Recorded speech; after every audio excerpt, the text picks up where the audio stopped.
ಸರ್ವಾನಪಿ ಪುಮರ್ತಾನ್ಶ್ಚ ದದಾತು ಗುರುರಾತ್ಮವಿತ್. ರಾಯರಿಗೆ ಒಂದು ಮಹತ್ತರವಾದಂತಹ ವಿಶೇಷಣವನ್ನು ಕೊಟ್ರು. ಗುರುಹು ಆತ್ಮವಿತ್. ಅದನ್ನ ನಾವು ವ್ಯತ್ಯಾಸ ಮಾಡ್ಕೊಳ್ಬೇಕು. ಆತ್ಮವಿತ್ ಗುರುಹು ಅಂತ. ಆತ್ಮವಿತ್ ಅಂತಂದ್ರು. ಆತ್ಮ ಅಂದ್ರೆ ಏನು ಅಂದ್ರೆ, ಆತ್ಮ ಅಂದ್ರೆ ಪರಮಾತ್ಮ ಎಂಬುದಾಗಿ ಅರ್ಥ. ವಿತ್ ಅಂತಂದ್ರೆ ತಿಳಿದಂತಹವನು ಅಂತ ಅರ್ಥ. ಪರಮಾತ್ಮನನ್ನ ತಿಳಿದಂತಹ ಗುರುಹು ಯಾರು? ರಾಯರು. ಭಗವಂತನ ಬಗ್ಗೆ ಸರಿಯಾದ ಪರಿಕಲ್ಪನೆ ಇದೆ ರಾಯರಿಗೆ. ಹಾಗಾಗಿ ಎಲ್ಲಾ ಯುಗದಲ್ಲಿಯೂ ಕೂಡ ಭಗವಂತ ಅವರಿಗಾಗಿ ಬಂದ, ಅವರಿಗೋಸ್ಕರ ಬಂದ. ಪ್ರಹ್ಲಾದನಾಗಿದ್ದಾಗ ಅವರನ್ನ ಆ ದುಷ್ಟ ರಾಕ್ಷಸರ ಕೈಯಿಂದ ಕಾಪಾಡೋದಕ್ಕೆ ಅನೇಕ ವೇಷಗಳಿಂದ ಬಂದ. ಕೊನೆಗೆ ತಂದೆ ಕಾಟ ಕೊಟ್ರೆ ತಂದೆಯನ್ನ ಕೊಲ್ಲೋದಕ್ಕೆ ತಂದೆ ಕೇಳಿದ ವರ, ಬ್ರಹ್ಮದೇವರ ವರ, ಅದೇ ರೀತಿಯಾಗಿ ಪ್ರಹ್ಲಾದರಾಜರ ಮಾತು, ಆ ಎಲ್ಲ ಮಾತಿಗೆ ಒಟ್ಟುಗೂಡಿ ಅಸದೃಶವಾದಂತಹ ಅನೌಪಮ್ಯವಾದಂತಹ ಒಂದು ಅದ್ಭುತವಾದ ರೂಪವನ್ನು ತಗೊಂಡು ನರಸಿಂಹ ಎನ್ನುವಂತಹ ಯಾರಿಗೂ ಪರಿಕಲ್ಪನೆ ಇಲ್ಲ. ಯಾರಿಗಾದ್ರೂ ಪರಿಕಲ್ಪನೆ ಇತ್ತ? ಒಂದು ಸಿಂಹ ಮತ್ತೆ ಒಬ್ಬ ಮನುಷ್ಯ ಸೇರಿ ಬಿಟ್ಟು ಒಂದು ರೂಪ ಆಗ್ತದೆ ಅನ್ನುವಂತಹ ಪರಿಕಲ್ಪನೆನೇ ಇಲ್ಲ. ಆದ್ರೆ ಭಗವಂತ ಪ್ರಹ್ಲಾದರಾಜರಿಗೋಸ್ಕರವಾಗಿ ಅಂತಹ ರೂಪವನ್ನು ತೊಟ್ಟ. ಅದನ್ನೇ ಭಾಗವತದಲ್ಲಿ ಹೇಳ್ತಾರೆ, ಸತ್ಯಂ ವಿಧಾತುಂ ನಿಜ ಭೃತ್ಯ ಭಾಷಿತಂ ಅಂತ. ಅಲ್ಲಿ ನಿಜ ಭೃತ್ಯ ಅಂತ ಹೇಳಿದ್ರು. ನಿಜ ಭೃತ್ಯ ಅಂತಂದ್ರೆ ನಿಜ ಭೃತ್ಯ ಅನ್ನೋ ಒಂದೇ ಪದಕ್ಕೆ ಸುಮಾರು 10 ರಿಂದ 15 ಅರ್ಥಗಳನ್ನ ಮಾಡ್ತಾರೆ. ಅಲ್ಲಿ ಏನೇನು ಮಾಡ್ತಾರೆ ಅರ್ಥ ಅಂತಂದ್ರೆ, ನಿಜ ಭೃತ್ಯ ಅಂದ್ರೆ ಒಂದು ಅರ್ಥ. ಅಲ್ಲಿ ಕೆಲವು ಅರ್ಥಗಳನ್ನ ನಾನು ಹೇಳ್ತೇನೆ, ಮುಖ್ಯವಾದ ಅರ್ಥಗಳನ್ನ. ನಿಜ ಭೃತ್ಯ, ನಿಜ ಅಂತಂದ್ರೆ ತನ್ನ ಎಂಬುದಾಗಿ ಅರ್ಥ. ಭೃತ್ಯ ಅಂತಂದ್ರೆ ಸೇವಕ ಅಂತ ಅರ್ಥ. ಭಗವಂತನ ಸೇವಕ ಯಾರದು ಅಂದ್ರೆ ಬ್ರಹ್ಮದೇವರು. ಅವರು ಹೇಳಿದ್ರು ತಥಾಸ್ತು. ಆ ಹಿರಣ್ಯಕಶಿಪು ವರವನ್ನ ಕೇಳಿದಾಗ ತಥಾಸ್ತು ಅಂತ ಹೇಳಿದ್ರು. ಆ ರೂಪ, ಆ ಒಂದು ವರ ಅನ್ನೋದು ಆ ಹಿರಣ್ಯಕಶಿಪಿಗೆ ಬಂದ್ಬಿಡ್ತು. ಹಾಗಾಗಿ ಅಂತಹ ವರವನ್ನ ಕೊಟ್ಟವರು ಬ್ರಹ್ಮದೇವರು. ತಥಾಸ್ತು ಅಂತ ಹೇಳಿ ವರವನ್ನ ಕೊಟ್ಟಿದ್ದಾರೆ ಬ್ರಹ್ಮದೇವರು. ಆ ವರವನ್ನ ಸತ್ಯ ಮಾಡ್ಲಿಕ್ಕೆ ಅಂದ್ರೆ ಅವನೇನೇನು ವರವನ್ನ ಕೊಟ್ಟಿದ್ದಲ್ಲ ಅದನ್ನೆಲ್ಲವನ್ನ ಮೀರಿ ಬಿಟ್ಟು ಒಂದು ಹೊಸದಾದ ರೂಪವನ್ನ ತೋರಿಸೋದಕ್ಕೋಸ್ಕರವಾಗಿ ಭಗವಂತ ನರಸಿಂಹನಾಗಿ ಬಂದ. ಇನ್ನ ಮತ್ತೆ ಇದೆ ನಿಜ ಭೃತ್ಯ ಅಂತಂದ್ರೆ ಮತ್ತೆ ತನ್ನ ಅಂತ ಅರ್ಥ. ಭೃತ್ಯ ಅಂತಂದ್ರೆ ಸೇವಕ. ಇಲ್ಲಿ ಯಾರು ಅಂತಂದ್ರೆ ಬಾಗಲು ಕಾಯುವಂತಹ ದ್ವಾರಪಾಲಕನನ್ನ ತಗೊಳ್ಬೇಕು. ಅದ್ಯಾರು ಅಂತಂದ್ರೆ ಜಯ ವಿಜಯರಲ್ಲಿ ಅವರಿಬ್ಬರೂ ಕೂಡ ವರವನ್ನ ಕೇಳಿದ್ರು. ಅದರಲ್ಲಿ ಹಿರಣ್ಯಕಶ್ಯಪಿನಲ್ಲಿರುವಂತಹ ಯಾವ ದ್ವಾರಪಾಲಕನಿದ್ದನೋ ಅವನೇನ್ ಕೇಳಿದ್ದ? ಸ್ವಾಮಿ, ಭೂಲೋಕದಲ್ಲಿ ನಿನ್ನನ್ನು ಬಿಟ್ಟು ನಾವಿರಲಾರವಿ ಅಂತ ಕೇಳಿದ್ದ. ಆಗ ಭಗವಂತ ಅವರಿಗೊಂದು ವರವನ್ನು ಕೊಟ್ಟಿದ್ದ. ಏನು? 3 ಜನ್ಮಗಳಲ್ಲಿಯೂ ಕೂಡ ನಾನೇ ಬಂದು ನಿಮ್ಮ ಸಂಹಾರ ಮಾಡ್ತೇನೆ, ನನ್ನ ಜೊತೆಗೇನೆ ನಿಮ್ಮನ್ನ ಮತ್ತೆ ನಾನು ವೈಕುಂಠಕ್ಕೆ ಕರ್ಕೊಂಡು ಬರ್ತೇನೆ. ಆಗ ಈ ವರವನ್ನ ಕೇಳಿದ್ದ ಅಲ್ಲ, 3 ಲೋಕದಲ್ಲಿ ನಿನ್ನನ್ನ ಬಿಟ್ಟಿರ್ಲಿಕ್ಕಾಗೋದಿಲ್ಲ ಅಂತ, ಅದನ್ನ ಸತ್ಯ ಮಾಡ್ಲಿಕ್ಕೆ ಭಗವಂತ ನರಸಿಂಹ ರೂಪದಿಂದ ಬಂದ ಕರ್ಕೊಂಡು ಹೋಗೋದಕ್ಕೆ. ಇನ್ನು ನಿಜ ಅನ್ನುವಂತಹ ಪದಕ್ಕೆ ಮತ್ತೊಂದು ಅರ್ಥ ಇದೆ. ಏನು ಅಂತಂದ್ರೆ ನಿಜ ಭೃತ್ಯ ಅನ್ನೋದಕ್ಕೆ ನಿಜ ಅಂದ್ರೆ ವಾಯುದೇವರು ಅಂತ ಒಂದು ಅರ್ಥ ಇದೆ.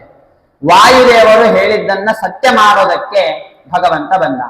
ಏನು ವಾಯುದೇವರು ಹೇಳಿದ್ದಾರೆ? ಪ್ರಹ್ಲಾದನ ಕಥೆಗೂ ವಾಯುದೇವರಿಗೂ ಏನು ಸಂಬಂಧ ರೀ ಅಂತಂದ್ರೆ, ಪ್ರಹ್ಲಾದರಾಜರಲ್ಲಿ ವಾಯುದೇವರ ಒಂದು ವಿಶೇಷ ಆವೇಶ ಇದೆ. ಅದನ್ನೇ ಹೇಳ್ತಾರೆ ವಾಯುನಾಚ ಸಮಾವಿಷ್ಟ ಅಂತ. ವಾಯುದೇವರ ಒಂದು ವಿಶೇಷವಾದ ಆವೇಶ ಇದ್ದಿದ್ದು ಪ್ರಹ್ಲಾದರಾಜರಲ್ಲಿ. ಪ್ರಹ್ಲಾದರಾಜರೇ ಹೇಳಿದ್ದಾರೆ ಅಂತಂದ್ರೆ ಅದು ವಾಯುದೇವರು ಹೇಳಿದ್ದಾರೆ ಅಂತ ಅರ್ಥ. ಹಾಗಾಗಿ ವಾಯುದೇವರು ಹೇಳಿದ್ರು ಸರ್ವತ್ರ ಭಗವಂತ ಇದ್ದಾನೆ ಅಂತ. ಸತ್ಯ ಮಾಡ್ಲಿಕ್ಕೆ ಭಗವಂತ ಬಂದ. ಇನ್ನು ನಿಜ ಭೃತ್ಯ ಅಂತಂದ್ರೆ ಪ್ರಹ್ಲಾದರಾಜರು ಎಂಬುದಾಗಿ ಅರ್ಥ. ಆ ಪ್ರಹ್ಲಾದರಾಜರು ಹೇಳಿದ್ರು ಕಂಬದಲ್ಲಿ ಇದ್ದಾನ ಅಂತ. ಅವ್ರ ತಂದೆ ಕೇಳಿದಾಗ ಕಂಬದಲ್ಲಿಯೂ ಇದ್ದಾನೆ ಅಂತ ಹೇಳಿದ್ರು. ಆಯ್ತು ಸರಿ ಅಂತ ಗದೆಯನ್ನು ತಗೊಂಡು ಕಂಬವನ್ನ ಹೊಡೆದ ತಕ್ಷಣ ಕಂಬದಿಂದ ನರಸಿಂಹದೇವರ ಒಂದು ಅವತಾರ ಅನ್ನೋದು ಆಯ್ತು. ಹೀಗೆ ಭಗವಂತ ಪ್ರಹ್ಲಾದರಾಜರಿಗೋಸ್ಕರವಾಗಿ ಅಂತಹ ಒಂದು ಅದ್ಭುತ ರೂಪವನ್ನು ತಗೊಂಡು ಬಂದ. ಅದನ್ನ ಹೇಳ್ತಾ ಇದ್ದಾರೆ ನಿಜ ಭೃತ್ಯ ಭಾಷಿತಂ.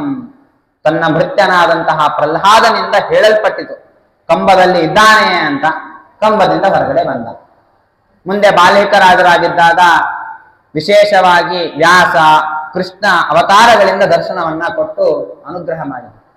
ತದನಂತರ ವ್ಯಾಸರಾಜರಾಗಿದ್ದಾಗ ಮೂಲ ಗೋಪಾಲ ಕೃಷ್ಣ ರೂಪದಿಂದ ಬಂದು ಪ್ರತಿಮೆಯಾಗಿ ಇದ್ದುಕೊಂಡು ಅವರ ಹತ್ತಿರ ಸೇವೆಯನ್ನ ತಗೊಂಡ. ಅಷ್ಟೇ ಅಲ್ಲದಲೇನೆ ಎಷ್ಟೋ ಬಾರಿ ವ್ಯಾಸರಾಜರಿಗೆ ಸ್ವತಃ ಕೃಷ್ಣನೇ ಬಂದು ಮುಂದೆ ಕೂಡ್ತಾ ಇದ್ದಂತೆ ಪೂಜೆ ಮಾಡಬೇಕಾದ್ರೆ. ಅಂತಹ ಒಂದು ಅನುಗ್ರಹವನ್ನ ಭಗವಂತ ಅವರಿಗೆ ಮಾಡಿದ್ದಾನೆ. ಇನ್ನು ರಾಯರಾಗಿದ್ದಾಗಾನು ನಾವು ಕೇಳಿದ್ದೇವೆ, ಉಡುಪಿಗೆ ಹೋದಾಗ ಇಂದು ಎನಗೆ ಗೋವಿಂದ ಎನ್ನುವಂತಹ ಕೃತಿಯನ್ನ ರಾಯರು ರಚನೆ ಮಾಡಬೇಕಾದ್ರೆ ಸ್ವತಃ ಕೃಷ್ಣ ಗೆಜ್ಜೆಯನ್ನ ಕಟ್ಟಿ ಬಂದು ಕುಣಿತಾ ಕೂತ ಅಂತೆ. ಹಾಗಾಗಿ ಇಷ್ಟು ಅನುಗ್ರಹವನ್ನ ರಾಯರ ಮೇಲೆ ಭಗವಂತ ಮಾಡಿದಾನೆ. ಹಾಗಾಗಿ ಇಷ್ಟು ಅನುಗ್ರಹವನ್ನ ಮಾಡಬೇಕು ಅಂತಂದ್ರೆ ಭಗವಂತನ ಬಗ್ಗೆ ಅವರು ಸರಿಯಾಗಿ ತಿಳ್ಕೊಂಡಿದ್ರೆ ಮಾತ್ರ ಸಾಧ್ಯ. ಹಾಗಾಗಿ ಹೇಳಿದ್ದು ಆತ್ಮವಿತ ಗುರುಹು ಅಂದ್ರೆ ಭಗವಂತನನ್ನ ತಿಳಿದುಕೊಂಡಂತಹ ಗುರುಗಳು ಅಂತ. ಅವ್ರು ಏನ್ ಮಾಡ್ತಾರೆ ಅಂತಂದ್ರೆ ಕಾಯಜಾನ್ ದೋಷಾನ್, ನಾವು ಮಾಡಿದಂತಹ ದೋಷಗಳು, ನಮ್ಮಿಂದ ಯಾರು ಹುಟ್ಟುತ್ತಾರೋ ಅಂದ್ರೆ ನಮ್ಮ ಮಕ್ಕಳು, ಮೊಮ್ಮಕ್ಕಳು, ಮರಿಮೊಮ್ಮಕ್ಕಳು, ಅಥವಾ ನಮ್ಮ ತಂದೆ ತಾಯಿಗಳು, ತಾತ ಮುತ್ತಾತಂದಿರು, ಅವರೆಲ್ಲರೂ ಮಾಡಿದಂತಹ ದೋಷವನ್ನ ಅವರು ಸಂಪೂರ್ಣವಾಗಿ ಸರ್ವಾನಪಿ ಎಲ್ಲ ಒಂದೋ ಎರಡು ದೋಷಗಳನ್ನ ನಾಶ ಮಾಡೋದಲ್ರಿ, ಎಲ್ಲಾ ದೋಷಗಳನ್ನು ನಾಶ ಮಾಡ್ತಾರೆ. ನಾಶ ಮಾಡಿ ಏನು ಮಾಡ್ತಾರೆ ಅಂತಂದ್ರೆ ಪುಮರ್ತಾಂಶ ದದಾತು, ಪುರುಷಾರ್ಥವನ್ನು ಕೂಡ ಕೊಡುವಂತವರಾಗ್ತಾರೆ ರಾಯರು. ಇನ್ನು ಅಷ್ಟೇ ಅಲ್ಲದಲೇನೆ ಇತಿಕಾಲತ್ರಯೇ ನಿತ್ಯಂ ಪ್ರಾರ್ಥನಾಮ್ಯ ಕರೋತಿ ಸಹ ಇಹ ಅಮುತ್ರಾಪ್ತ ಸರ್ವೇಷ್ಟ ಮೋದತೆ ನಾತ್ರ ಸಂಶಯ. ಯಾರು ರಾಯರು ಈ ರೀತಿಯಾಗಿದ್ದಾರೆ, ರಾಯರು ಬೇಡಿದ್ದನ್ನೆಲ್ಲವನ್ನ ಕೊಡ್ತಾರೆ, ರಾಯರು ನಮ್ಮ ದೋಷಗಳನ್ನೆಲ್ಲವನ್ನ ಕಳೀತಾರೆ ಅಂತ ರಾಯರಲ್ಲಿ ಭಕ್ತಿಯನ್ನ ಇಟ್ಟುಕೊಂಡು ತ್ರಿಕಾಲದಲ್ಲಿ ಬೆಳಗ್ಗೆ ಮಧ್ಯಾಹ್ನ ರಾತ್ರಿ ಮೂರೂ ಕಾಲದಲ್ಲಿಯೂ ಕೂಡ ಯಾರು ರಾಯರ ಸ್ಮರಣೆಯನ್ನ ಮಾಡ್ತಾರೋ ಅವರಿಗೆ ಇಹ ಅಂತಂದ್ರೆ ಭೂಲೋಕದಲ್ಲಿಯೂ ಸುಖವನ್ನ ಕೊಡ್ತಾರೆ, ಅಮುತ್ರ ಅಂತಂದ್ರೆ ಪರಲೋಕದಲ್ಲಿ ನಾವು ಯಾವ ಲೋಕಕ್ಕೆ ಹೋಗ್ತೇವೋ ಆ ಲೋಕದಲ್ಲೆಲ್ಲ ಕಡೆಯೂ ಕೂಡ ಅವರು ನಮಗೆ ಸುಖವನ್ನ ಕೊಡ್ತಾರೆ ಅನ್ನುವಂತಹ ಒಂದು ಮಾತನ್ನ ಇಲ್ಲಿ ತಿಳಿಸ್ತಾ ಇದ್ದಾರೆ. ಮುಂದೆ ಒಂದು ವಿಶೇಷವಾದಂತಹ ಶ್ಲೋಕ, ಇದು ಅದ್ಭುತವಾದಂತಹ ಶ್ಲೋಕ. ಇದರದ್ದು ಒಂದು ಕೊಟೇಶನ್ ತಯಾರಿ ಆಗಿಬಿಟ್ಟಿದೆ, ಕಾಂಟೆಸ್ಟ್ ವಾಕ್ಯ ಅಂತ ಹೇಳ್ತಾರಲ್ಲ ಆ ರೀತಿಯಾಗಿ ತಯಾರಿ ಇದೆ. ಏನದು ಅಂತಂದ್ರೆ ಅಗಮ್ಯ ಮಹಿಮಾ ಲೋಕೆ ರಾಘವೇಂದ್ರೋ ಮಹಾಯಶ ಶ್ರೀಮದ್ವಮತ ದುಗ್ಧಾಬ್ಧಿ ಚಂದ್ರೋವತು ಸುಧಾನಗ ಅಂತ. ಇಲ್ಲಿಯೂ ನೋಡ್ರಿ ಎಷ್ಟು ಅದ್ಭುತವಾದಂತಹ ಮಾತಿದು. ಅಗಮ್ಯ ಮಹಿಮಾ ಲೋಕೆ, ಲೋಕೆ ರಾಘವೇಂದ್ರ ಮಹಾಯಶಾಹ ಅಗಮ್ಯ ಮಹಿಮಾ ಅಂತ. ರಾಯರ ಒಂದು ಮಹಿಮೆಯಂತಹದ್ದು, ನಾವು ಯಾರು ಅದನ್ನ ಬಾಯಿ ಬಿಟ್ಟು ಹೇಳೋದು ಬೇಕಾಗಿಲ್ಲ. ಯಾಕಂದ್ರೆ ಈಗ ಎಲ್ಲ ಕಡೆಯೂ ಕೂಡ ಅಂತರ್ಜಾಲ ಇದೆ, ಇಂಟರ್ನೆಟ್ ಇದೆ. ಇಂಟರ್ನೆಟ್ ಮೂಲಕ ಎಲ್ಲರಿಗೂ ಕೂಡ ತಿಳಿತಾ ಇದೆ. ಒಬ್ಬರ ಮನೆಯಲ್ಲಿ ಯಾರಿಗೋ ಒಬ್ಬರಿಗೇನೋ ಕಷ್ಟ ಇತ್ತು, ಅವ್ರು ರಾಯರ ಸ್ಮರಣೆ ಮಾಡಿದ್ರು, ಇಲ್ಲ ಮಂತ್ರಾಲಯಕ್ಕೆ ಹೋಗಿ ಮಂತ್ರಾಕ್ಷತೆಯನ್ನ ತಗೊಂಡು ಬಂದ್ರು, ಅವರ ಕಷ್ಟ ಎಲ್ಲ ತೀರ್ಹೋಯ್ತು. ಮತ್ತೊಬ್ರು ಹೇಳ್ತಾರೆ, ನಾವು ರಾಯರ ಒಂದು ಫೋಟೋವನ್ನ ಚಿತ್ರಪಟವನ್ನ ಇಟ್ಟು ಇಷ್ಟು ದಿವಸ ನಾವು ಪ್ರದಕ್ಷಿಣೆಯನ್ನು ಹಾಕಿದ್ವಿ, ಅಷ್ಟು ಪ್ರದಕ್ಷಿಣೆ ಹಾಕೋದ್ರಲ್ಲೇ ನಮ್ಮ ಕಷ್ಟ ಎಲ್ಲ ಹೋಯ್ತು. ಇನ್ನ ಕೆಲವರು ಹೇಳ್ತಾರೆ, ನನಗೆ ರಾಯರು ಈ ರೀತಿಯಾಗಿ ಕನಸಿನಲ್ಲಿ ಬಂದು ಈ ರೀತಿಯಾದ ಸೂಚನೆಯನ್ನ ಕೊಟ್ಟರು, ಅವ್ರು ಕೊಟ್ಟು ಹೋದ ತಕ್ಷಣ ನನ್ನ ಕಷ್ಟ ಪರಿಹಾರ ಆಯಿತು. ಎಲ್ಲವನ್ನ ನಾವೀಗ ಇಂಟರ್ನೆಟ್ ಮೂಲಕ ನಾವು ತಿಳಿತಾ ಇದ್ದೇವೆ. ಹಾಗಾಗಿ ಅಗಮ್ಯ ಮಹಿಮಾ ಲೋಕೆ, ಲೋಕದಲ್ಲಿ ರಾಯರು ತೋರಿಸಿದಂತಹ ಮಹಿಮೆಯನ್ನ ಮತ್ತೊಬ್ಬರು ತೋರಿಸೋದಕ್ಕೆ ಸಾಧ್ಯ ಇಲ್ಲ. ಹಾಗಾಗಿ ಜಗದ್ಗುರುಗಳು ಯದ್ಯಪಿ ಮಧ್ವಾಚಾರ್ಯರಾಗಿದ್ರೂ ಕೂಡ ಯಾರನ್ನೇ ಕೇಳ್ರಿ ನೀವು ರಾಯರು ಗೊತ್ತಾ ಅಂತ, ಯಾರು ಗೊತ್ತಿಲ್ರಿ ಅಂತ ಹೇಳ್ತಾರೆ. ಅಂತಹ ಜಗದ್ಗುರುವಿನ ಪಟ್ಟವನ್ನ ರಾಯರಿಗೆ ಕೊಟ್ಬಿಟ್ರು. ಯಾಕೆ ಅಂದ್ರೆ ಅವರು ಮಾಡಬೇಕಾದ ಎಷ್ಟೋ ಕೆಲಸಗಳನ್ನ ರಾಯರೇನೇ ಮಾಡ್ತಾ ಇದ್ದಾರೆ. ಹಾಗಾಗಿ ನೀವು ಈ ಕೆಲಸವನ್ನ ಮಾಡಬೇಕಾದ್ರೆ ನಮ್ಮ ಅವಶ್ಯಕತೆ ಇಲ್ಲ ಅನ್ನುವಂತಹ ಒಂದು ಭಾವನೆಯಿಂದ, ರಾಯರ ಮೇಲೆ ಇರುವಂತಹ ಒಂದು ಅಭಿಮಾನದಿಂದ, ಯಾಕೆ ಅಂದ್ರೆ ರಾಯರಲ್ಲಿಯೂ ಕೂಡ ಆಚಾರ್ಯರ ವಿಶೇಷ ಆವೇಶ ಇದೆ. ವಾಯುದೇವರ ಒಂದು ಅಂಶ ಅವರಲ್ಲಿ ಇದೆ, ಆವೇಶ ಇದೆ ಅಂತಂದ್ರೆ ಆಚಾರ್ಯರ ಆವೇಶ ಅನ್ನೋದು ಇದ್ದೇ ಇರ್ತದೆ, ಎರಡನೇ ಮಾತೇ ಇಲ್ಲ. ಹಾಗಾಗಿ ಅಂತಹ ಒಂದು ಉತ್ತಮವಾದ ಸ್ಥಾನವನ್ನ ಕೊಟ್ಟರು. ಇನ್ನು ರಾಯರೆಂತವರಾಗಿದ್ದಾರೆ ಅಂದ್ರೆ ಶ್ರೀಮಧ್ವ ಮತ ದುಗ್ಧಾಬ್ಧಿ ಚಂದ್ರೋವತು ಸುಧಾನಗ. ಮಧ್ವಮತ ಎನ್ನುವಂತಹ ಯಾವ ಸಮುದ್ರವಿದೆಯಲ್ಲ, ಈ ಸಮುದ್ರದಲ್ಲಿ ಚಂದ್ರನಂತೆ ಅವರು ಕಾಣ್ತಾ ಇದ್ದಾರೆ. ಏನ್ರಿ ಸಂಬಂಧ ಏನು ಅಂದ್ರೆ, ಅಮಾವಾಸ್ಯೆ ದಿನ ನೀವು ಸಮುದ್ರದ ಹತ್ರ ಹೋಗ್ರಿ, ಸಮುದ್ರದ ಶಬ್ದ ಕೇಳೋದಿಲ್ಲ, ಶಾಂತವಾಗಿ ಇರ್ತದೆ. ಅದೇ ಹುಣ್ಣಿಮೆ ದಿನ ನೀವು ಸಮುದ್ರ ಹತ್ರ ಹೋಗಿ ನೋಡ್ರಿ, ಭೋರ್ಗರೆಯುವ ಶಬ್ದ ಬರ್ತಾ ಇರ್ತದೆ, ಒಂದಕ್ಕೊಂದು ಅಲೆಗಳು ಎದ್ದು ಎದ್ದು ಬರ್ತಾ ಇರ್ತವೆ. ಯಾಕೆ ಅಂದ್ರೆ ಚಂದ್ರನನ್ನ ಮುಟ್ಟಬೇಕು ಅಂತ. ರಾಯರು ಚಂದ್ರ ಅವ್ರು ಏನ್ ಮಾಡಿದ್ರು ಅಂತಂದ್ರೆ, ಮಧ್ವ ಮತದಲ್ಲಿ ಬರುವಂತಹ ಅನೇಕ ಶಾಸ್ತ್ರಗಳಿಗೆ ವ್ಯಾಖ್ಯಾನವನ್ನ ಮಾಡುವ ಮೂಲಕವಾಗಿ ಆ ಮಧ್ವಮತ ಎನ್ನುವಂತಹ ಮಧ್ವ ಸಿದ್ಧಾಂತ ಎನ್ನುವಂತಹ ಸಮುದ್ರದಲ್ಲಿರುವಂತಹ ಅಲೆಗಳನ್ನ ಎಲ್ಲವನ್ನ ಎಬ್ಬಿಸಿದ್ರು.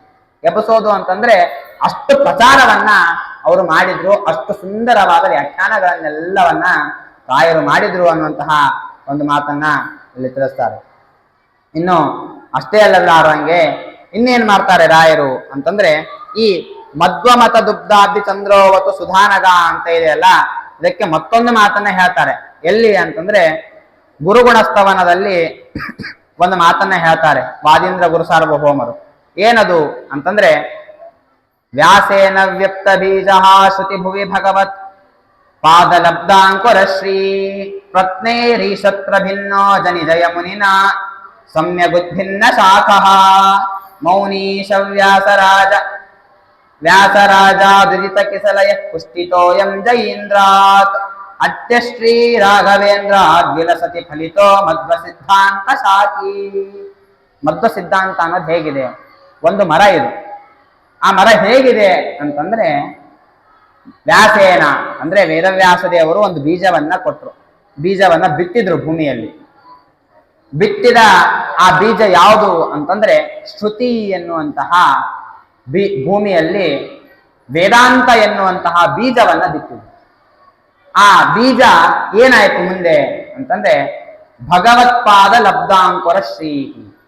ಅದಕ್ಕೆ ಆಚಾರ್ಯರು ನೀರನ್ನ ಉಣಿಸಿ ಸರಿಯಾಗಿ ಕಾಪಾಡಿದ್ರು, ಅದು ಮೊಳಕೆಯನ್ನ ಹೊಡಿತು. ಆ ವೇದಾಂತ ಎನ್ನುವಂತಹ ಬೀಜ ಮೊಳಕೆಯನ್ನ ಹೊಡಿತು. ಮುಂದೆ ಜಯತೀರ್ಥರು ಬಂದ್ರು. ಆ ಜಯತೀರ್ಥರು ಏನ್ ಮಾಡಿದ್ರು, ಅದಕ್ಕೆ ಇನ್ನೂ ಸ್ವಲ್ಪ ಚೆನ್ನಾಗಿ ನೀರನ್ನ ಬೇಕಾದಂತಹ ಗೊಬ್ಬರಗಳನ್ನೆಲ್ಲವನ್ನ ಹಾಕಿದ್ರು. ಹಾಕಿದಾಗ ಅದೇನಾಯ್ತು, ಸ್ವಲ್ಪ ದೊಡ್ಡದಾಗಿ ಚಿಗುರಿ ಒಂದು ಗಿಡದ ಹಂತಕ್ಕೆ ಬಂತು. ಮುಂದೆ ವ್ಯಾಸರಾಜರು ಬಂದ್ರು.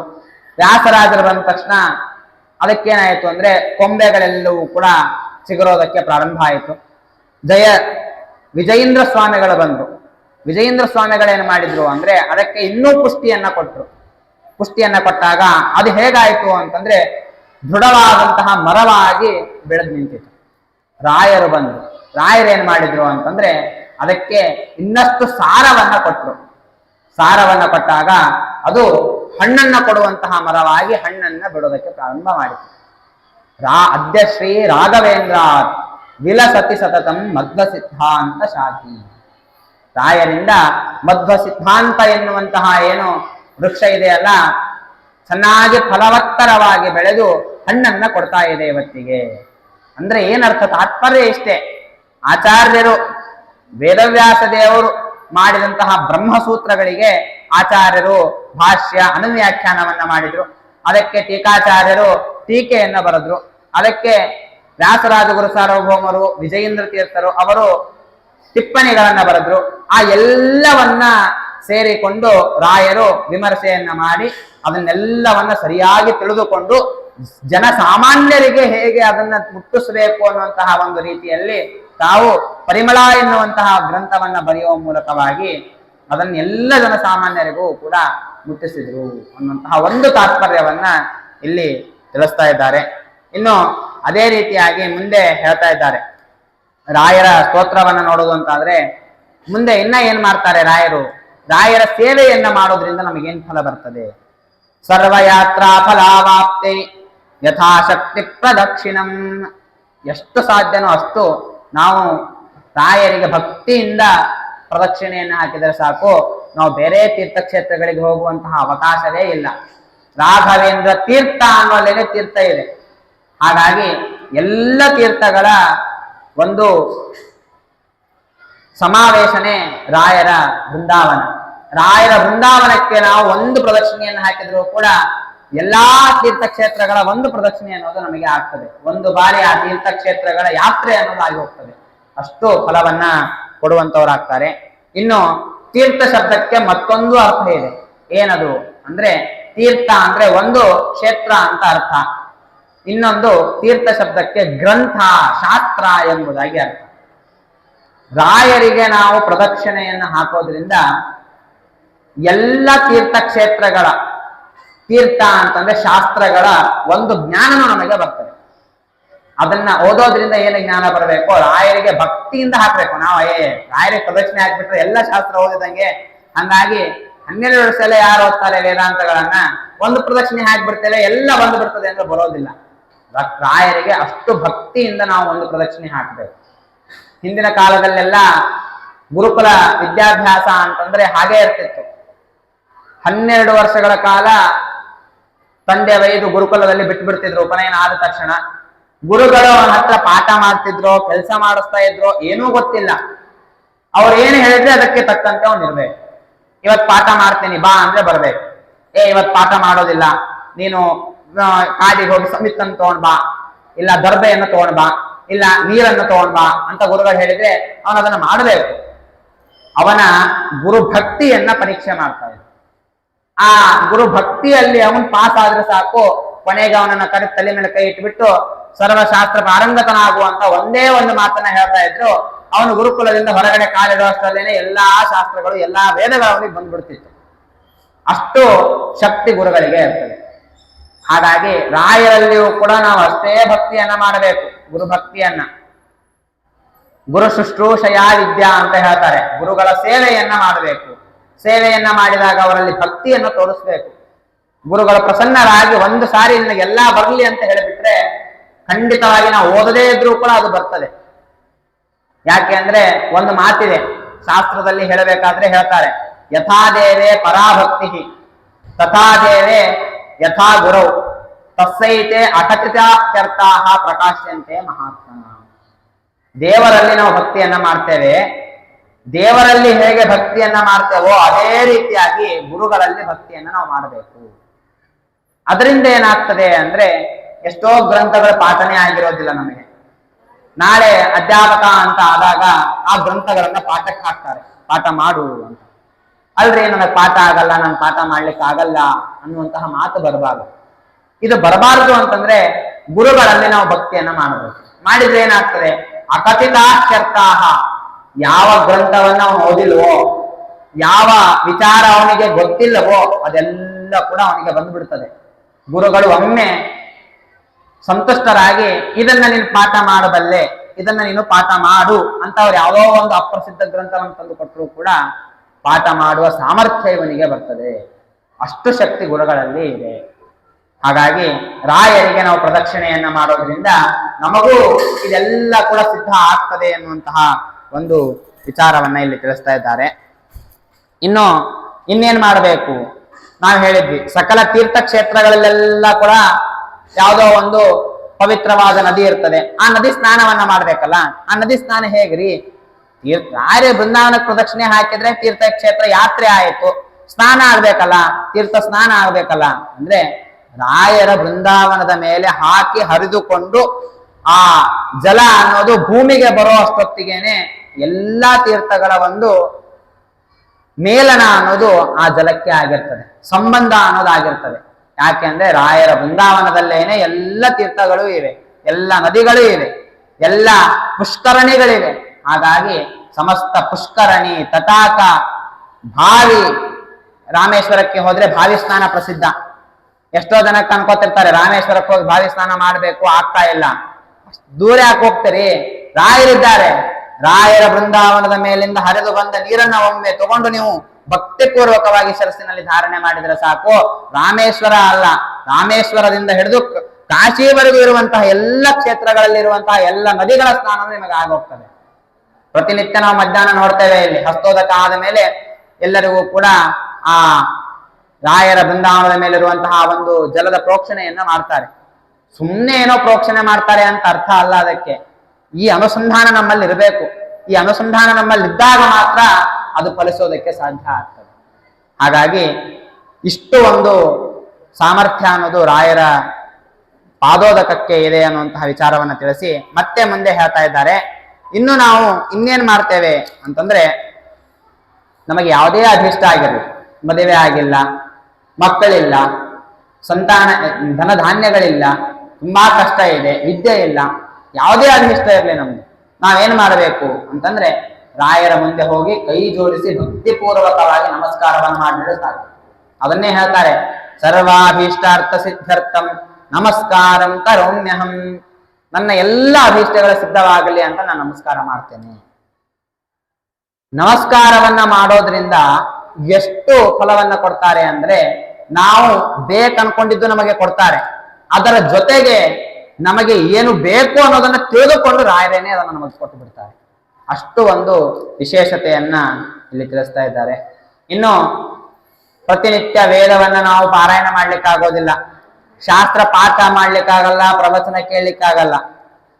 ಇದನ್ನೆಲ್ಲ ಪ್ರತಿನಿತ್ಯದಲ್ಲಿ ಮಾಡಲೇಬೇಕು. ಗೃಹಸ್ಥನಾದಂಥವನಿಗೆ ವಿಹಿತವಾದ ಕರ್ಮಗಳು ಯಜನ, ಯಾಜನ, ಅಧ್ಯಯನ, ಅಧ್ಯಾಪನ, ದಾನ, ಪ್ರತಿಗ್ರಹ ಇವನ್ಯಾವುದನ್ನು ನಮಗೆ ಮಾಡ್ಲಿಕ್ಕಾಗೋದಿಲ್ಲ. ಅದರಲ್ಲಿ ವಿಶೇಷವಾಗಿ ಓದಬೇಕು, ಶಾಸ್ತ್ರ ಪಾಠವನ್ನ ಹೇಳಬೇಕು, ತಾವೂ ಓದಬೇಕು. ಇದು ಮಾಡ್ಲಿಕ್ಕೆ ಆಗೋದಿಲ್ಲ.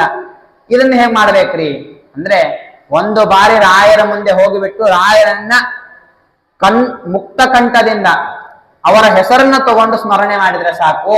ತಮ ಸಂಕೀರ್ತನಂ ವೇದ ಶಾಸ್ತ್ರಾರ್ಥ ಜ್ಞಾನ ಸಿದ್ಧೈ. ರಾಯರ ಹೆಸರನ್ನ ಒಂದು ಬಾರಿ ಸ್ಮರಣೆ ಮಾಡಿದ್ರೆ ವೇದ, ಶಾಸ್ತ್ರಾರ್ಥ ಎಲ್ಲದರ ಜ್ಞಾನ ಅನ್ನೋದು ನಮಗೆ ಬರ್ತದೆ. ಎಲ್ಲವನ್ನ ನಾವು ಪಾರಾಯಣ ಮಾಡಿದ ಫಲ ಅನ್ನೋದು ನಮಗೆ ಬರ್ತದೆ. ಅಷ್ಟು ಒಂದು ಮಹತ್ವ ರಾಯರ ಸ್ಮರಣೆಗೆ ಇದೆ ಅನ್ನೋದನ್ನು ತಿಳಿಸಿ, ಇನ್ನು ಮತ್ತೊಂದು ವಿಶೇಷವಾದ ವಿಚಾರವನ್ನ ತಿಳಿಸ್ತಾ ಇದ್ದಾರೆ. ಏನು ಅಂದ್ರೆ, ನಮ್ಮ ಈ ಸಂಸಾರ ಅನ್ನೋದು ಹೇಗಿದೆ, ನಾವು ಹೇಗೆ ಒದ್ದಾಡ್ತಾ ಇದ್ದೇವೆ, ಇದರಿಂದ ನಮ್ಮನ್ನ ಹೇಗೆ ಪಾರು ಮಾಡಬೇಕು ಅನ್ನುವಂತಹ ವಿಚಾರವನ್ನ ತಿಳಿಸ್ತಾರೆ. ಸಂಸಾರೇ ಅಕ್ಷಯ ಸಾಗರೇ ಪ್ರಕೃತಿತಃ ಅಗಾಧೆ ಸದಾ ದುಸ್ತರೇ. ಸಂಸಾರ ಅನ್ನೋದು ಅಕ್ಷಯವಾದ ಸಾಗರ. ಅಕ್ಷಯ ಅಂತಂದ್ರೆ ಮಿತಿನೇ ಇಲ್ಲ, ಆಳ ನಮಗೆ ಸಿಗೋದೇ ಇಲ್ಲ, ಎಷ್ಟು ಯೋಜನ ದೂರ ಇದೆ ಅನ್ನೋದು ಗೊತ್ತಿಲ್ಲ. ಅಷ್ಟು ಘೋರವಾದಂತಹ ಒಂದು ಸಾಗರ ಸಂಸಾರ ಸಾಗರ. ದಾಟ್ಕೊಂಡು ಹೋಗೋಣ, ಬಾಹುಗಳಲ್ಲಿ ಶಕ್ತಿ ಇದೆ, ಈಜ್ ಹೊಡ್ಕೊಂಡು ಹೋಗೋಣ ಅಂತಂದ್ರೆ ಆಗೋದೂ ಇಲ್ಲ, ಮಧ್ಯದಲ್ಲೇನೆ ಬಿದ್ದು ಬಿಡ್ತೇವೆ. ಅಷ್ಟು ಒಂದು ಕಷ್ಟ ಈ ಸಂಸಾರ ಸಾಗರವನ್ನ ದಾಟೋದು. ಅಂತಹ ಸಾಗರದಲ್ಲಿ ಕೆಲವು ದುಷ್ಟ ಗ್ರಹಗಳಿವೆ, ಜಲಚರಗಳಿವೆ, ಪ್ರಾಣಿಗಳು. ಸಮುದ್ರ ಅಂದ ಮೇಲೆ ಎಲ್ಲ ಇರ್ತವೆ, ಮೊಸಳಿ, ತಿಮಿಂಗಳು, ಮೀನು, ಸರ್ಪ ಎಲ್ಲ ಇರ್ತವೆ. ಅಂತಹ ಸಂಸಾರ ಸಾಗರದಲ್ಲಿಯೂ ಕೂಡ ಇವೆ. ಸಾಮಾನ್ಯ ಸಮುದ್ರದಲ್ಲಿ ಇರೋಕ್ಕಿಂತಲೂ ದೊಡ್ಡವಾದಂಥವುಗಳಿಲ್ಲಿರುವಂತಹ ಜಲಚರಗಳು, ನೀರಿನಲ್ಲಿ ವಾಸ ಮಾಡೋ ಪ್ರಾಣಿಗಳು. ಯಾವ್ದದು ಸಂಸಾರ ಅನ್ನೋ ಸಾಗರದಲ್ಲಿರೋದು? ಕಾಮ, ಕ್ರೋಧ, ಲೋಭ, ಮೋಹ, ಮದ, ಮಾತ್ಸರ್ಯ, ಅಸೂಹೆ, ಇದೆಲ್ಲ ಕೂಡ ಸಂಸಾರ ಸಾಗರದಲ್ಲಿದೆ. ಇದೇನ್ ಮಾಡ್ತದೆ ಗೊತ್ತಾ? ಆ ಸಾಗರದಲ್ಲಿ, ಸಾಮಾನ್ಯ ಸಮುದ್ರದಲ್ಲಿರುವಂತಹ ಪ್ರಾಣಿಗಳು, ನಾವು ಅದರ ತಂಟೆ ಹೋದ್ರೆ ಮಾತ್ರ ಅವು ನಮ್ಮನ್ನ ತಿಂತಾವೆ, ನಮಗೆ ಕಾಟವನ್ನ ಕೊಡ್ತವೆ, ನಮಗ್ ಮಾತ್ರ ಕಾಟ ಕೊಡ್ತವೆ, ನಮ್ಮ ಪಕ್ಕಕ್ಕಿರೋರ್ಗೆ ಏನೂ ಮಾಡೋದಿಲ್ಲ. ಅವು ಜ್ಞಾನ ಅವಕ್ಕೂ ಇದೆ ಸ್ವಲ್ಪ. ಆದ್ರೆ ಈ ಸಂಸಾರ ಸಾಗರದಲ್ಲಿರುವಂತಹ ಪ್ರಾಣಿಗಳಿದ್ದಾವಲ್ಲ, ಕಾಮ, ಕ್ರೋಧ, ಲೋಭ, ಮೋಹ, ಮದ, ಮಾತ್ಸರ್ಯಗಳು, ಇವತ್ತರ ತಂಟಿಗೆ ನಾವು ಹೋಗೋದ್ ಬೇಕಾಗಿಲ್ಲ.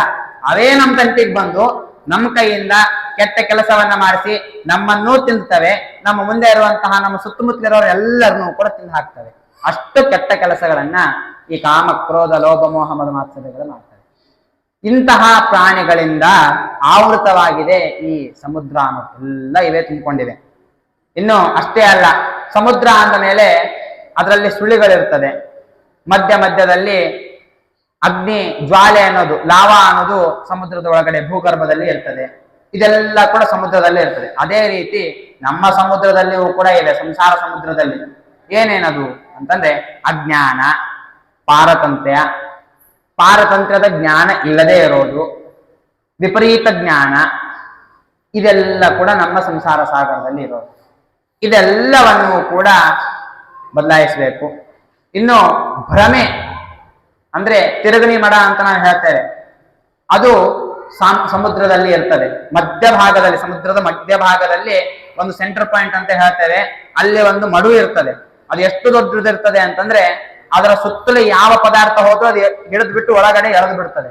ನಮ್ಮಲ್ಲಿಯೂ ಕೂಡ ಇದೆ. ಯಾವುದು ಅಂತಂದ್ರೆ ಭಯ, ಸೋಮಾರಿತನ, ಆಲಸ್ಯ, ತಂದ್ರ, ನಿದ್ರ, ಕ್ರೋಧ, ಇದೆಲ್ಲ ಕೂಡ ನಮ್ಮಲ್ಲಿರುವಂತಹದ್ದು.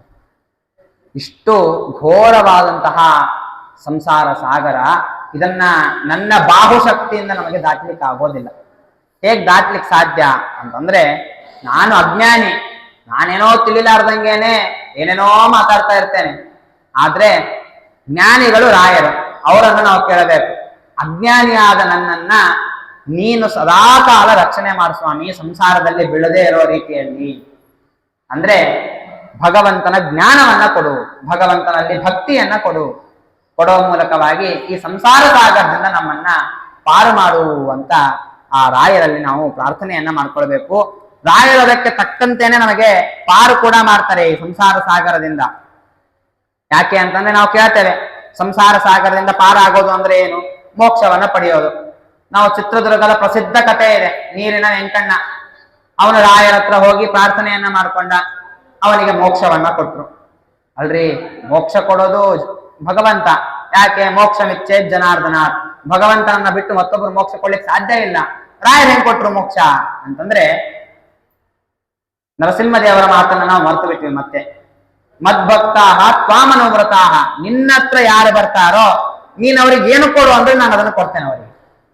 ರಾಯರು ಮೋಕ್ಷ ಕೊಟ್ರು ಅನ್ನೋದಕ್ಕೆ, ರಾಯರು ನಿನಗೆ ಮೋಕ್ಷ ಬರ್ತದೆ, ನೀ ಈ ಮಾರ್ಗವನ್ನ ಹಿಡಿ ಅಂತ ಜ್ಞಾನವನ್ನ ಕೊಟ್ರು. ಆ ಜ್ಞಾನವನ್ನ ಪಡ್ಕೊಂಡು ಅವನು ಮುಂದೆ ಹೋಗಿ ಸಾಧನೆಯನ್ನ ಮಾಡಿಕೊಂಡು ಭಗವಂತನ ಅನುಗ್ರಹದಿಂದ, ಭಗವಂತನ ಪ್ರಸಾದದಿಂದ ಮೋಕ್ಷವನ್ನ ಹೊಂದುತ್ತಾನೆ.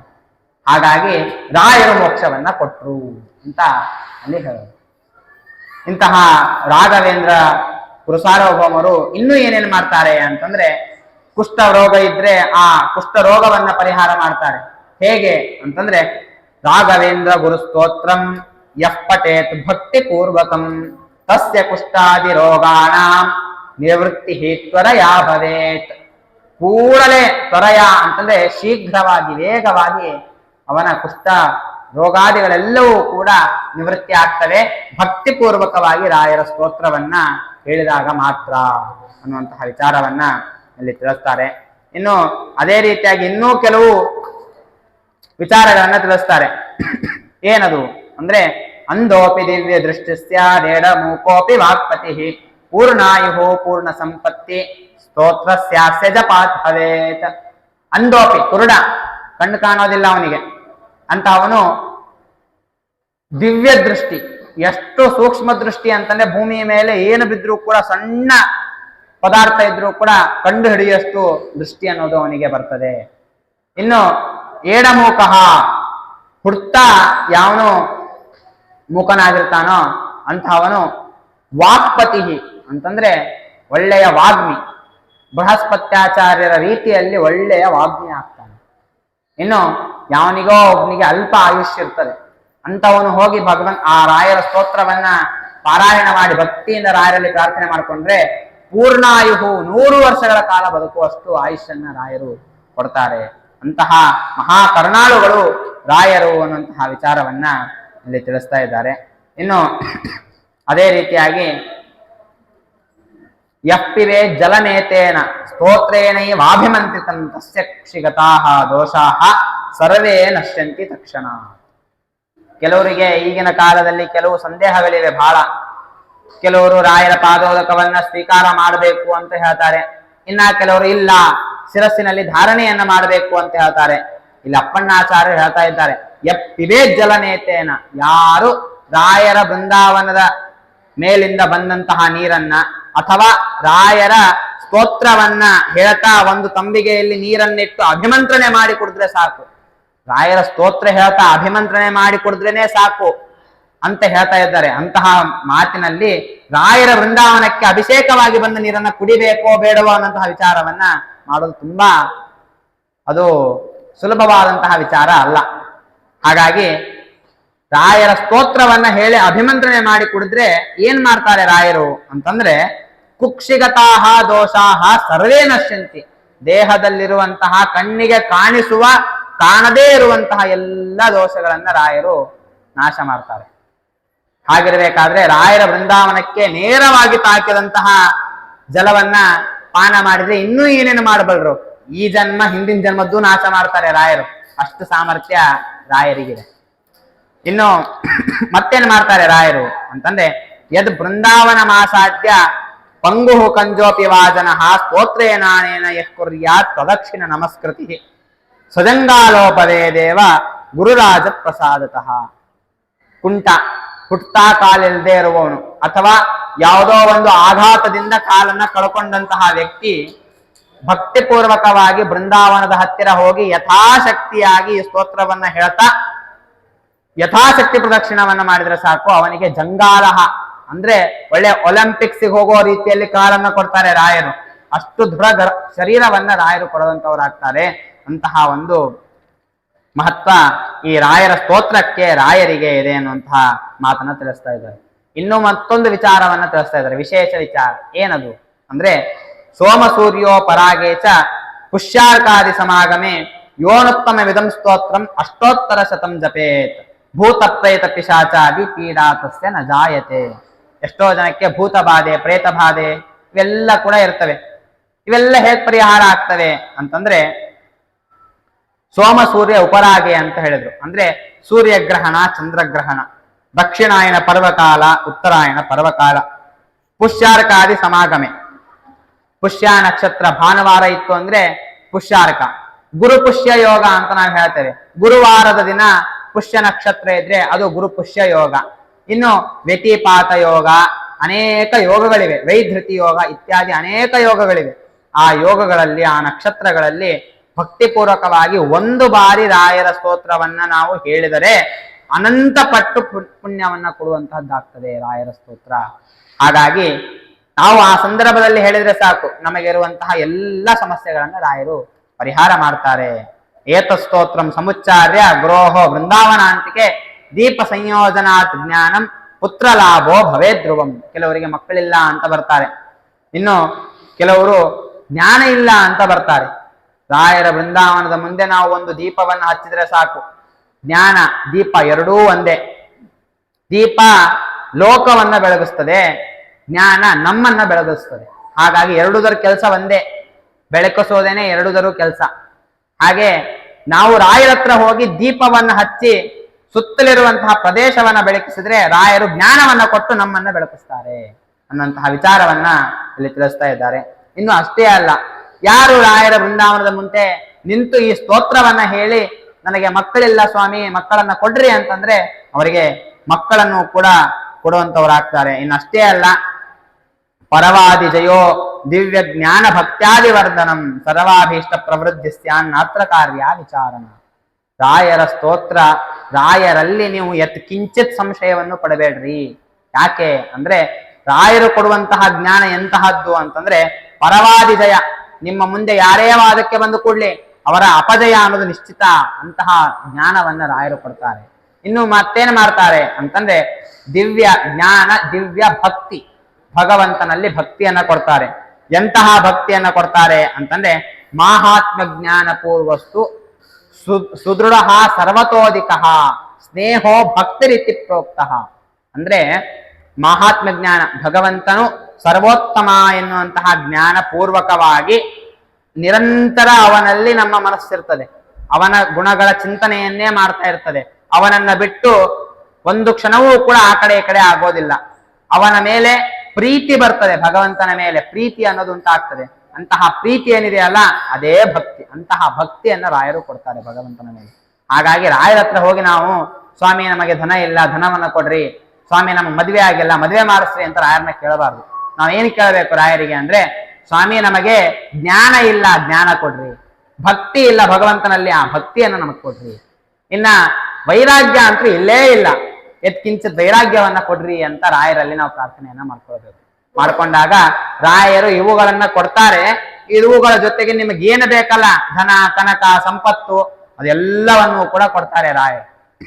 ಅಂತಹ ಒಂದು ಮಹತ್ವ ಅನ್ನೋದು ಇದಕ್ಕೆ ಇದೆ ಅಂತ ತಿಳಿಸಿ ಕೊನೆಗೆ ಉಪಸಂಹಾರವನ್ನ ಮಾಡ್ತಾ ಇದ್ದಾರೆ. ರಾಯರ ಸ್ತೋತ್ರದ ಉಪಸಂಹಾರವನ್ನ ಯೋ ಭಕ್ತ್ಯಾ ಗುರು ರಾಘವೇಂದ್ರ ಚರಣ ದ್ವಂದ್ವಂ ಸ್ಮರಣ್ಯ ಪಠೇತ್ ಸ್ತೋತ್ರಂ ದಿವ್ಯಮಿದಂ ಸದಾ ನಹಿ ಭವೇತ್ ತಸ್ಯಾ ಸುಖಂ ಕಿಂಚನ ಪಿಂತಿಷ್ಟ್ವಾರ್ಥ ಸಮೃದ್ಧಿರೇವ ಕಮಲಾ ನಾಥ ಪ್ರಸಾದೋದಯಾತ್ ಕೀರ್ತಿರ್ದಿಗ್ವಿಜಿತಾ ವಿಭೂತಿರ್ತಲಾ ಸಾಕ್ಷಿ ಹಯಾಸ್ತ್ಯೋತ್ರಹಿ ಅಂತ. ನೋಡ್ರಿ ಇಲ್ಲಿ ಹೇಳ್ತಾ ಇದ್ದಾರೆ ಏನು, ಯೋ ಭಕ್ತ್ಯಾ ಗುರು ರಾಘವೇಂದ್ರ ಚರಣದ್ವಂದ್ವಂ, ಯಾರು ಭಕ್ತಿಯಿಂದ ರಾಯರ ಎರಡು ಪಾದ ಕಮಲಗಳನ್ನ ಭಕ್ತಿಪೂರ್ವಕವಾಗಿ ಸ್ಮರಿಸ್ತಾ ಸ್ತೋತ್ರಂ ದಿವ್ಯಮಿದಂ, ಈ ದಿವ್ಯವಾದಂತಹ ಸ್ತೋತ್ರವನ್ನ ಯಾರು ಪಠನೆ ಮಾಡ್ತಾರೋ, ಯಃ ಪಠೇತ್, ಯಾರು ಪಠನೆ ಮಾಡ್ತಾರೋ, ಪಾರಾಯಣ ಮಾಡ್ತಾರೋ ಅಂತ ಅವರು ಕನಸಿನಲ್ಲಿಯೂ ಕೂಡ ಅವರಿಗೆ ಕಷ್ಟ ಅನ್ನೋದು ಬರೋದಿಲ್ಲ. ರಾಯರು ಅಷ್ಟು ಸುಖವನ್ನ ಅವರಿಗೆ ಕೊಡ್ತಾರೆ. ಇನ್ನು ಅಷ್ಟೇ ಅಲ್ಲ, ಇಷ್ಟಾರ್ಥಗಳನ್ನೆಲ್ಲವನ್ನ ಕೊಡ್ತಾರೆ. ಹೇಗೆ ಕೊಡ್ತಾರೆ ಅಂದ್ರೆ ಕಮಲಾನಾಥ ಪ್ರಸಾದತಃ, ಭಗವಂತನ ಅನುಗ್ರಹದಿಂದ ಇದೆಲ್ಲವನ್ನ ಕೊಡ್ತಾರೆ. ಅಲ್ರಿ ನೀವು ಹೇಳಿದ ಮಾತ್ರಕ್ಕೆ ನಾವು ನಂಬಬೇಕಾ? ನಮ್ಮ ಮನುಷ್ಯರ ಚಟ. ಯಾರೇನೇ ಒಳ್ಳೆಯ ವಿಚಾರ ಹೇಳಿದ್ರು ಕೂಡ ಯಾರಿಗಾಗಿದೆ, ಯಾರಿಗೆ ಸಿಕ್ಕಿದೆ, ನೀವು ಹೇಳಿದ್ದನ್ನು ನಾವು ನಂಬಬೇಕಾ? ಅದಕ್ಕೆ ಹೇಳ್ತಾ ಇದ್ದಾರೆ, ಇದು ನಾನು ಹೇಳ್ತಾ ಇರೋದಲ್ರಿ, ಬೃಂದಾವನದ ಒಳಗಡೆ ಇರುವಂತಹ ಹಯವದನ ರೂಪಿ ಭಗವಂತ ಇದಕ್ಕೆ ಸಾಕ್ಷಿ ಅಂತ ಹೇಳ್ತಾ ಇದ್ದಾರೆ. ಅದನ್ನೇ ಹೇಳಿದ್ರು, ಸಾಕ್ಷಿ ಹಯಾಸ್ತ್ಯೋತ್ರಹಿ. ಈ ಹಿಂದೆ ಹೇಳಿದ ಫಲವನ್ನ ಕೊಡ್ತಾರೆ. ಈ ರಾಯರ ಸ್ತೋತ್ರದ ಮಹತ್ವಕ್ಕೆ ಯಾರು ಸಾಕ್ಷಿ ಅಂದ್ರೆ ನಾನು, ನೀವು ಅಲ್ಲ, ಅಪ್ಪಣ್ಣಾಚಾರ್ಯ ಅಲ್ಲ, ಸ್ವತಃ ಭಗವಂತನೇ ಇದಕ್ಕೆ ಸಾಕ್ಷಿ. ಅಂತಹ ಸ್ತೋತ್ರ, ದಿವ್ಯವಾದಂತಹ ಸ್ತೋತ್ರ ಈ ಗುರು ಸ್ತೋತ್ರ ಅಂತಾನೆ ಪ್ರಸಿದ್ಧವಾಗಿರುವಂತಹ ರಾಯರ ಸ್ತೋತ್ರ. ಇದನ್ನ ರಾಯರು, ಅಪ್ಪಣ್ಣಾಚಾರ್ಯರು ರಾಯರಿಗೆ ಸಮರ್ಪಣೆ ಮಾಡ್ತಾ ಇದ್ದಾರೆ. ಇತಿಶ್ರೀ ರಾಘವೇಂದ್ರಾರ್ಯ ಗುರುರಾಜ ಪ್ರಸಾದತಃ ಕೃತಂ ಸ್ತೋತ್ರಮಿದಂ ಪುಣ್ಯಂ ಶ್ರೀಮದ್ಭರ್ ಅಪ್ಪಣಾ ವಿದೈಹಿ. ಇಂತಹ ದಿವ್ಯವಾದ ಪುಣ್ಯಪ್ರದಾಯಕವಾದಂತಹ ಸ್ತೋತ್ರ ಏನಿದೆಯಲ್ಲ, ನಮ್ಮ ಸ್ವಂತ ಶಕ್ತಿಯಿಂದ ನಾನು ಮಾಡಿದ್ದಲ್ಲ, ರಾಯರ ಅನುಗ್ರಹದಿಂದ, ರಾಯರ ಪ್ರಸಾದದಿಂದ ನಾನು ಮಾಡಿದ್ದು. ಅಲ್ಲಿ ಒಂದು ಮಾತನ್ನ ಹೇಳಿದ್ರು, ಗುರು ರಾಜ ಪ್ರಸಾದತಃ.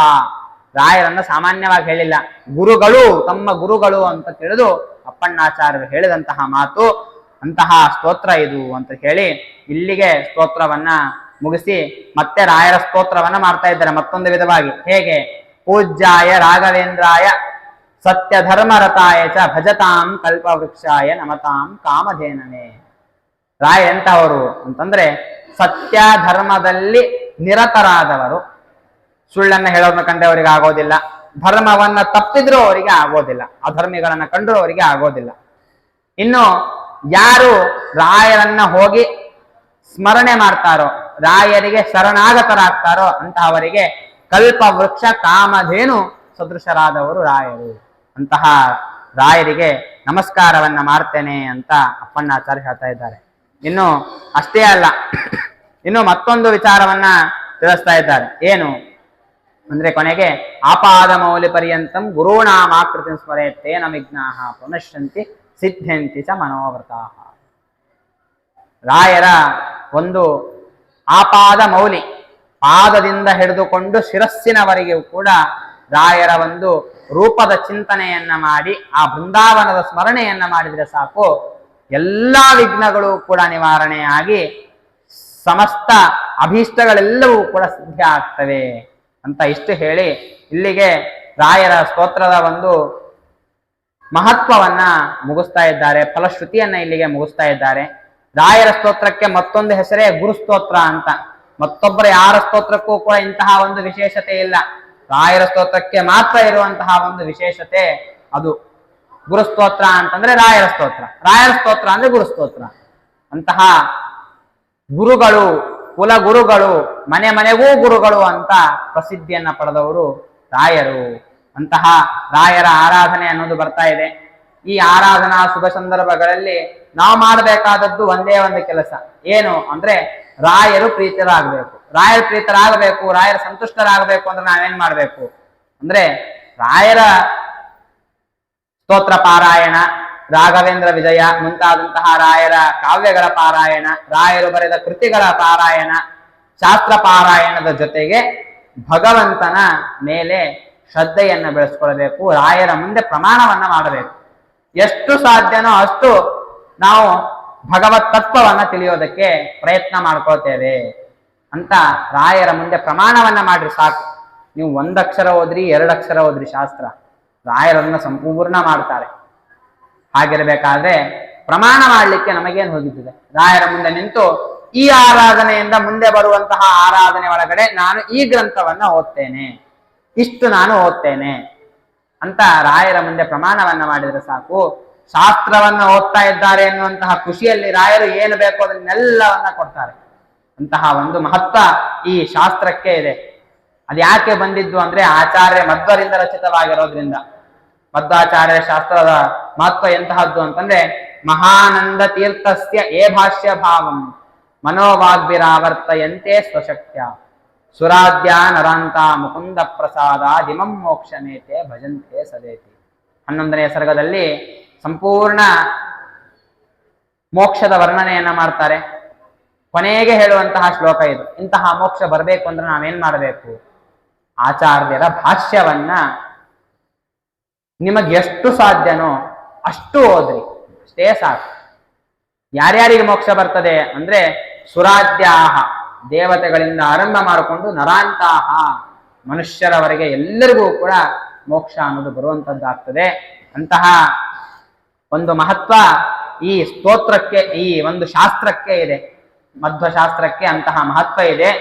ನೀವು ರಾಯರ ಆರಾಧನೆಯಲ್ಲಿ ಈ ಸಂಕಲ್ಪವನ್ನ ಮಾಡಿ ಮಧ್ವಶಾಸ್ತ್ರದ ಒಂದು ಪಾಠ ಪ್ರವಚನವನ್ನ ನೀವು ಪ್ರಾರಂಭ ಮಾಡಿಕೊಂಡ್ರೆ ರಾಯರೂ ಸಂತುಷ್ಟರಾಗ್ತಾರೆ ಅನ್ನುವಂತಹ ಒಂದೆರಡು ಮಾತುಗಳನ್ನ ಹೇಳ್ತಾ ಅಸ್ಮದ್ ಗುರುವಂತರಗತ ರಾಘವೇಂದ್ರ ತೀರ್ಥ ಗುರುವಂತರಗತ ಭಾರತೀ ರಮಣ ಮುಖ್ಯ ಪ್ರಾಣಾಂತರಗತ ಕುಲದೇವತಾ ಲಕ್ಷ್ಮೀ ವೆಂಕಟೇಶ್ವರ ಅಭಿನ್ನ ಸೀತಾಪತಿ ಶ್ರೀ ಮೂಲರಾಮಚಂದ್ರ ದೇವರ ಪಾದಾರವಿಂದಗಳಲ್ಲಿ ನನ್ನ ಈ 2 ವಾಕ್ಕುಸುಮಗಳನ್ನು ಸಮರ್ಪಣೆ ಮಾಡ್ತಾ ನನ್ನ 2 ಮಾತನ್ನು ಮುಗಿಸ್ತಾ ಇದ್ದೇನೆ.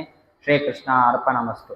ಕಾಯೇನ ವಾಚಾ ಮನಸೇಂದ್ರಿಯರ್ವಾ ಬುದ್ಧ್ಯಾತ್ಮನಾ ವಾ ಪ್ರಕೃತಿಯ ಸ್ವಭಾವಾತ್ ಕರೋಮಿ ಯದ್ಯತ್ ಸಕಲಂ ಪರಸ್ಮೈ ನಾರಾಯಣಾಯೇತಿ ಸಮರ್ಪಯಾಮಿ.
ಇಂದಿರಾರಮಣ ಗೋವಿಂದ,